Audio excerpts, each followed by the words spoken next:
Assalamualaikum warahmatullahi wabarakatuh. Nama saya Estin Nur Latifah, NPM 170204110005. Saya akan menyampaikan materi mengenai uji parametrik dengan aplikasi SPSS. Latar belakang uji parametrik dengan aplikasi SPSS yaitu untuk menguji hipotesis dengan secara manual itu memerlukan waktu yang cukup lama dan juga proses yang cukup rumit.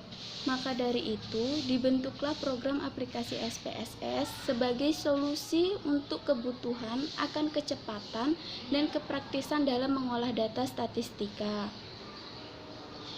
Selain itu, SPSS itu adalah program yang memiliki tingkat analisis yang cukup tinggi dengan kotak dialog yang sederhana dan cara pengoperasiannya yang mudah dan juga tampilannya yang sangat friendly. Tujuan dari praktikum mandiri saya mengenai uji statistik parametrik dengan menggunakan aplikasi SPSS yaitu untuk menambah wawasan dan pengetahuan saya mengenai uji parametrik menggunakan aplikasi SPSS dan juga untuk nilai UTS mata kuliah aplikasi SPSS. Alat dan bahan yang saya gunakan yaitu alatnya sudah pasti komputer yang sudah terinstal aplikasi SPSS, modul, jurnal, bahan ajar, buku-buku yang berkaitan dengan statistik parametrik, dan juga tutorial yang ada di YouTube. Bahannya yaitu paket data yang saya gunakan untuk melihat tutorial di YouTube atau mendownload modul. Prosedur kerjanya. Prosedur kerja secara umum terbagi menjadi 3. Yang pertama, input.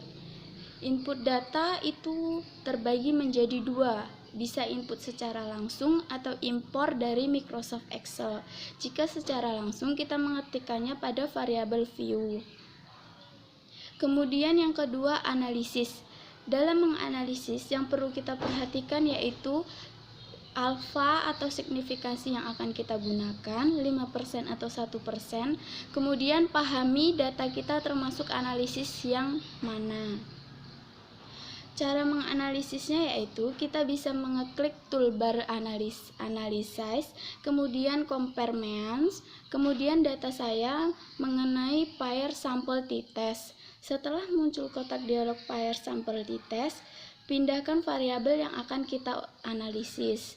Sebelum kita klik OK, pilih option terlebih dahulu. Option di bagian confidence interval percentage itu tergantung pada signifikansi atau alfa yang Anda gunakan. Jika Anda menggunakan alfa 5%, maka di bagian confidence interval percentage itu diisi 95%. Tapi jika Anda menggunakan alfa 1%, di bagian confidence interval percent itu diisi 99%. Kemudian klik continue, kemudian OK. Langkah yang terakhir yaitu hasil analisis. Hasil analisisnya kita bisa menerima atau menolak H0. Yang perlu diperhatikan dalam melihat hasil analisis itu ada 2 cara, bisa dengan membandingkan signifikansinya atau sig, atau bisa juga dengan membandingkan t-hitung dengan t-tabel. Baiklah, di sini adalah hasil pengamatan dari 10 orang sampel konsumen sebelum dan sesudah meminum obat diet. Hipotesis penelitian yang saya miliki yaitu H0-nya tidak terdapat perbedaan efek penurunan berat badan konsumen sesudah dan sebelum meminum obat diet. HA-nya terdapat perbedaan penurunan berat badan konsumen sebelum dan sesudah meminum obat diet. Hipotesis statistiknya H0 μ1 sama dengan μ2. HA-nya μ1 tidak sama dengan μ2. Kriteria penarikan kesimpulannya, jika t-hitung lebih kecil atau sama dengan t-tabel, maka H0 diterima. Tetapi jika t-hitung lebih besar dari t-tabel, maka H0 ditolak.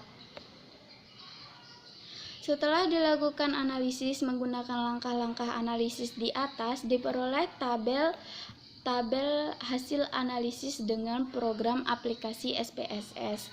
Di situ dapat terlihat yang di lingkar merah itu adalah teh hitungnya, kemudian yang di lingkar biru itu adalah nilai SIK-nya. Yang pertama kita membandingkan nilai teh hitung dengan teh tabel.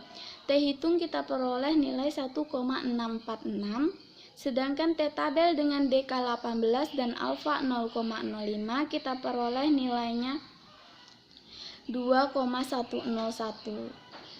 Hal ini menunjukkan teh hitung lebih kecil daripada teh tabel.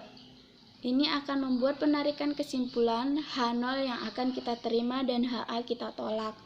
Sedangkan dengan cara membandingkan signifikansi atau SIK, di situ kita peroleh nilai SIK-nya 0,134. Tadi kita menggunakan alfa 0,05, maka nilai signifikansinya lebih besar daripada 0,05. Hal ini akan membuat H0 kita terima dan HA kita tolak. Bunyi dari H0 yaitu tidak terdapat perbedaan efek penurunan berat badan konsumen sesudah dan sebelum meminum obat diet. Jadi, dapat disimpulkan dari penarikan kesimpulan menggunakan teh hitung dan SIK, kesimpulannya adalah tidak terdapat perbedaan efek penurunan berat badan konsumen sesudah dan sebelum meminum obat diet. Terima kasih saya ucapkan. Wassalamualaikum warahmatullahi wabarakatuh.